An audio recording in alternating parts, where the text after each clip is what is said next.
In this chapter, we will go into more detail about creating an effective training plan for yourself. We will combine the things we went through in the nutrition, muscle building, and fat burning chapters. It is always a good idea to start with some kind of ready-made workout plan from the start. But at some point, it won't be enough when one gets past the novice phase. Going through the same exercises with the same rep and minute count isn't enough. This is what this chapter is for, to get to the next level in your workout and performance goals. In no means is this an exhaustive list or exact plan because it would take a whole book to cover everything. Rather, it's a universal action plan of most important principles for every exerciser. The assumption is that your goal is to get into better physical condition, drop some fat, and gain some muscle while improving your overall health and well-being. If you're an advanced level exerciser, then those principles might be self-evident for you. Let's start with the bigger picture. As we've seen in improving one's fitness, we need to take into account different areas of training, nutrition, and lifestyle. Focusing on only one or two things gets only mediocre results at best. When we talk about an effective workout plan, we should take into consideration at least three things. 1. Aerobic exercise. 2. Strength training. 3. Nutrition, that we'll deal with in another chapter. That being said, those are the most important parts, but there is a lot more that goes into a good plan, but we'll get into it a little later. So for us to create a good workout plan for you, we have to combine those three in a logical and effective order. At this point, we are assuming that your goal is primarily to get fitter and feel better while looking better.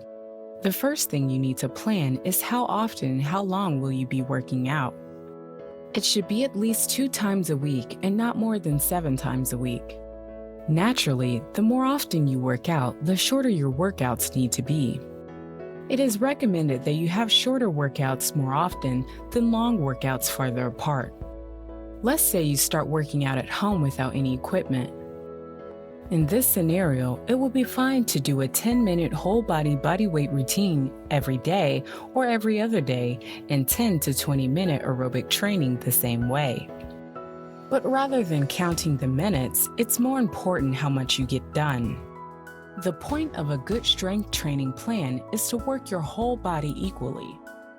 When you've just started out, your resistance training is lighter and your muscles don't need more than 24 hours to recover. At this point, you could either do a short full body workout, 1 set per muscle group every day, or divide your body into 2, for example, upper and lower body or pulling and pushing muscle groups and cycle between those 2 routines. Until you've gotten to the next level in your fitness, it's not smart to split your routine into more than 2 parts. What about the repetitions? The aim should be to be able to do max 20 reps of every exercise, while the last reps are close to or above the 90% exertion line. If you find yourself doing most of the exercises more than 20 reps once, you should add sets, not reps.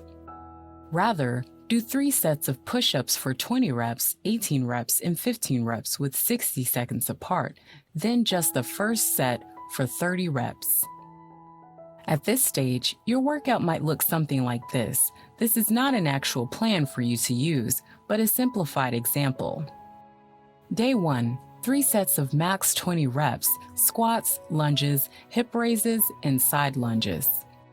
Day 2, 3 sets of max 20 reps, push-ups, crunches, good morning, and planks. Of course, bodyweight only exercises get abundant rather quickly, so you should either take some equipment to use. Resistant bands are one of the best ways to add variety in resistance, or start using a gym. The mainly same principles apply to gym goers. A good gym can add much more variety to one's workout, but it's also a lot easier to do wrong. There has always been a big discussion about whether you should use free weights or machines in the gym, and the truth is that both have their advantages.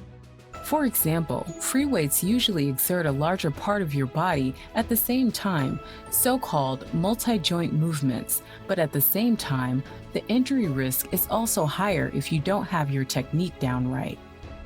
A good coach comes in handy for this part.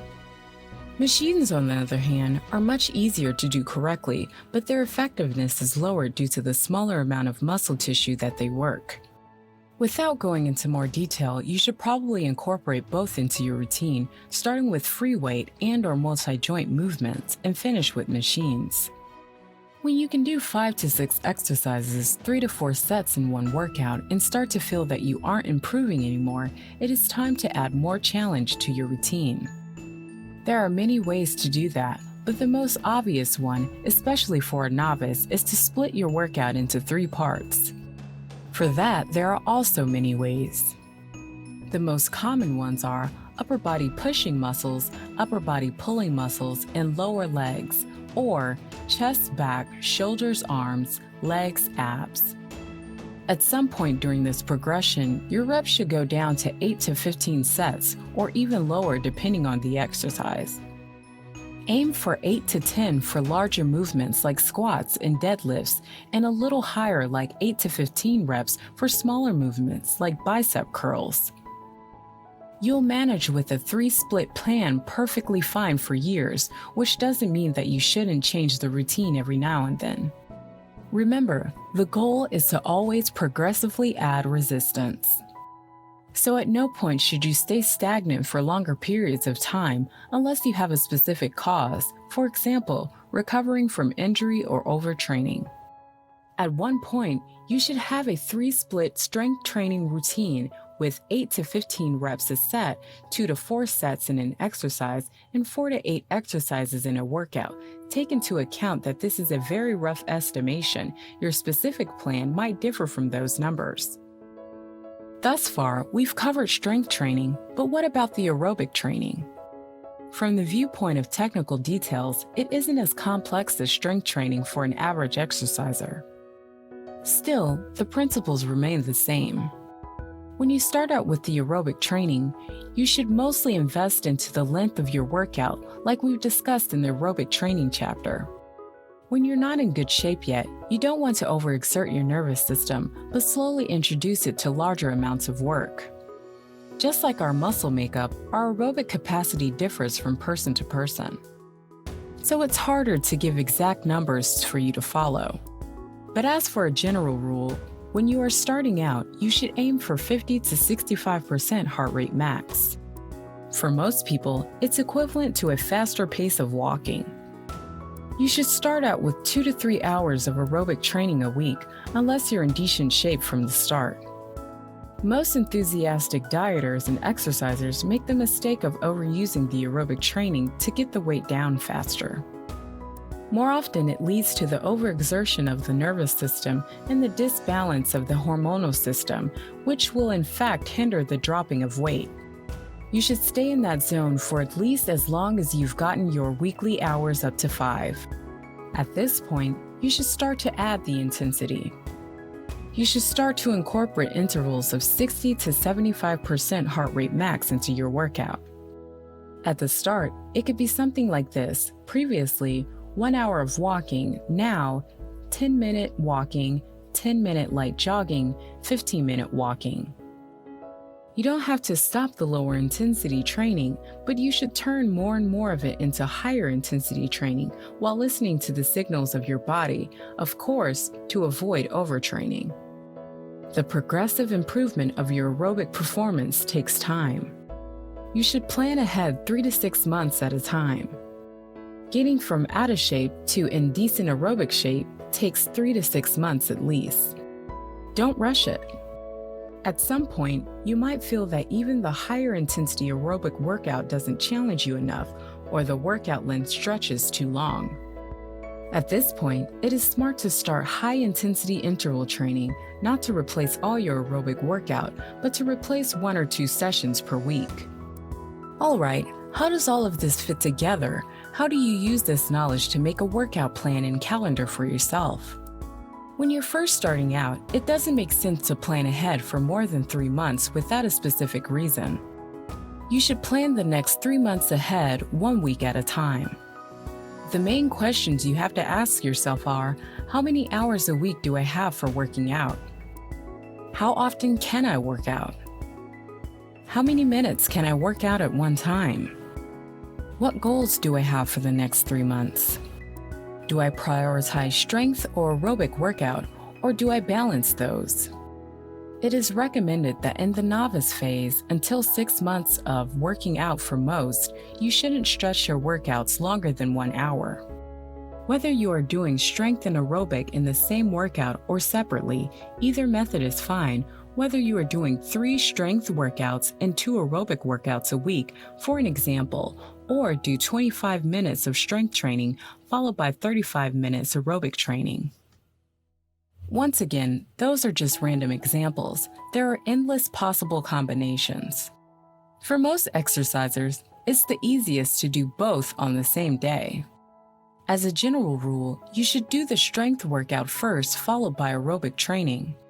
So the first thing is that you plan those workout sessions for every week, keeping them as regular as possible. When you've gotten this down, you should add the progression to the context.